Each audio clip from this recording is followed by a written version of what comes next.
Hello everyone, I'm Legend here, bringing you guys the best map optimization slash map building guide in Wild Hearts. We start off the series with Akikure Canyon map. Before starting the map guide, I would love to give a huge shout out and special thanks to my friend Valgrim. Without him, this video would not have been possible. He has over 350 hours in the game and the best map layouts I have seen so far, and we thought of making a video on the same and give you guys some ideas on how to build your map. Remember, this is just an idea on how to build your map. You don't have to build it the same way. Whatever layout works for you and you're happy about it, that's all matters. Anyways, without further ado, let's get started. As you can see, I have a total of 5 tents on the map, one on each corner and one in the middle, which can make the traversal a lot easier. The purpose of this video is you wait for the kimono in the location where you're fighting it and it moves places. So instead of chasing it all over the map, you can just fast travel or traverse there and wait for it to come to you. I'm gonna travel to each of the maps and show you how it works and show you the traversal. As you can see, I don't even have all the dragon pits maxed out, so you can pretty much do this when you reach mid game, cause some materials require mid game materials and some end game materials. So you can do this pretty much when you reach the mid game. If you are more into the late game slash end game and you have all the dragon pits maxed out, like I have seen for few people, you can customize this map even more, place more things as per your requirements. Starting off with the camp where you first spawn called Stone Buddha camp, you sometimes fight Amaterasu here and some other kimono by going upstairs. And just to cut down the time, I have placed few flying vines to make our traversal a lot easier, which will take us to another area.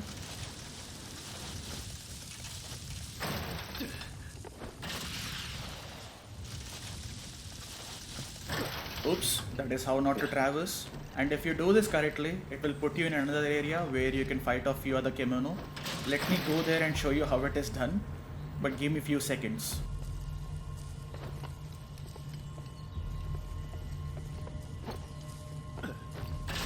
So after you do that correctly, it will put you right in the area where you fight off few other kimono, like Grithawk sometimes spawn here, and Golden Tempest for example over here. And moving forward in the cave, most of the times Sportail will spawn. If not, it spawns in this area where I showed you before or in this cave, so it will make your traversal a lot easier.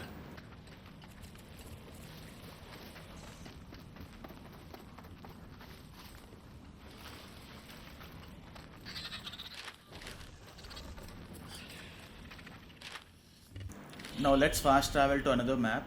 Here you can fight the Venom Glider and some other kimono. For example, sometimes a gold shard spawns or some other kimono spawns. Golden Tempest also runs over here during the fights.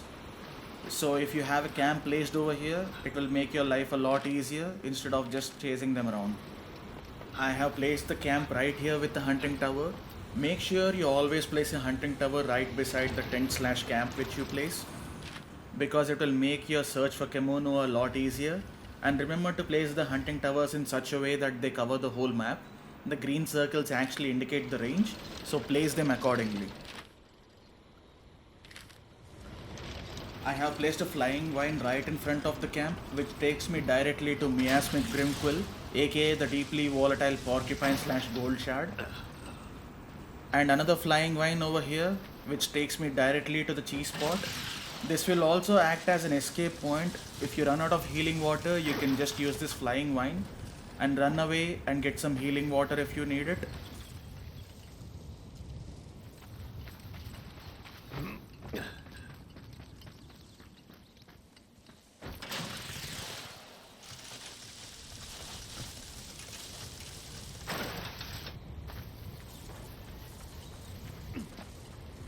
This also acts as a good vantage point to see where the kimono moves during the fight.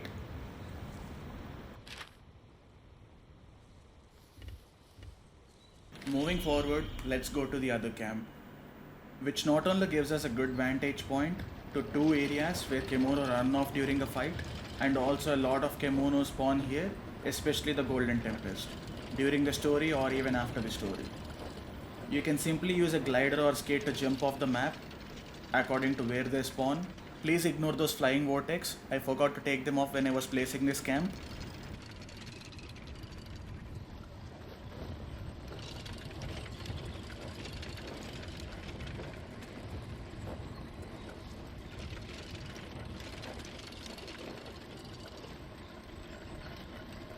Also, this gives us a good bird's eye view of the open field where a lot of kemono run off during the fight and spawn at the start of the hunts.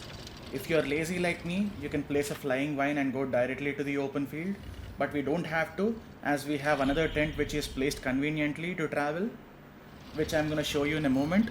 This is the one, and if I'm not wrong, the game actually recommends you to place a tent right here, and this is where I have placed all my ore and food shrines and my food processes, because this camp gives you more room compared to the others.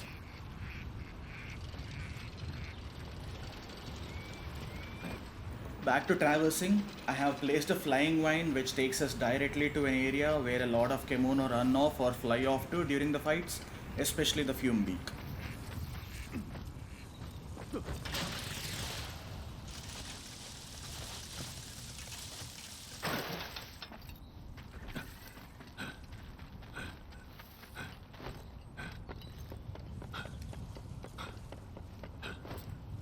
This is the area it usually runs off to during the fight, and sometimes even Amaterasu runs off during the fights to this area, so it will make your traversal a lot easier instead of chasing it around.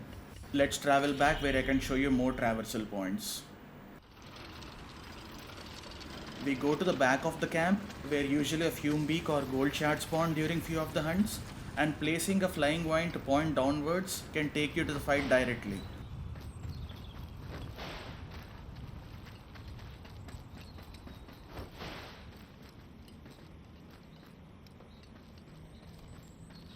And remember when I said previously to go to the open field, I have placed few convenient flying vines. I'm gonna show you them now.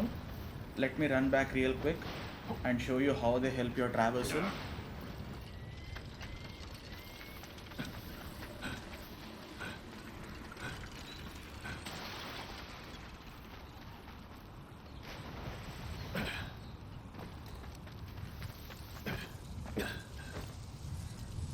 This is one of the vines I have placed here, which takes you directly to the fight in the open field and also acts as an escape route if you run out of healing water. Here you fight lots of kemono. They either spawn or run off during the fights to this location. Amaterasu is just one of the examples. There is another vine which is conveniently placed, which takes you directly to the tiger, or this can also be used to place traps before the kemono reaches the next location during the fights. You will already be waiting for it over here instead of chasing it around. And the final flying vine I have placed in the open field takes me to the area where fume beak or some other kemono run off to during the fights, like over here. You can either use this one, or you can just simply fast travel back to the camp where I placed another flying vine which I showed previously. Sometimes the gold shard even runs off to this location and you can start placing traps in its path and you can kill it off before it reaches the next location.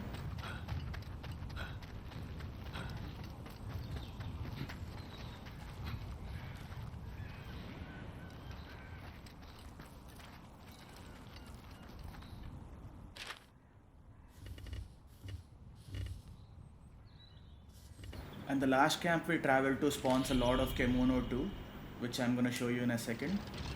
Here you can fight off a lot of kemono, and some of the kemono even spawn downstairs. One of the examples is a fume beak waiting for us.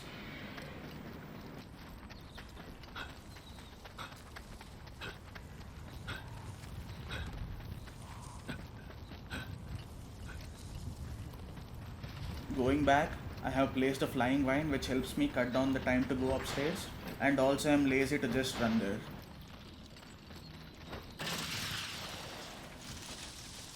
Again, this puts us in that area where fume beak or other kemono usually fly off to. Alright, so this is how you build the Akikure Canyon. Again, this is just me showing you how I built it and giving you some layout ideas. You don't have to build it this way, and if you have more better layouts, please do share them in the comment section below. We will be making more videos around other maps too. Leave a like if you found this video helpful, and please subscribe for more Wild Hearts content. I'm trying to hit 1000 subs by end of the year, so subscribing really helps me a ton. See you guys in the next one, and happy hunting.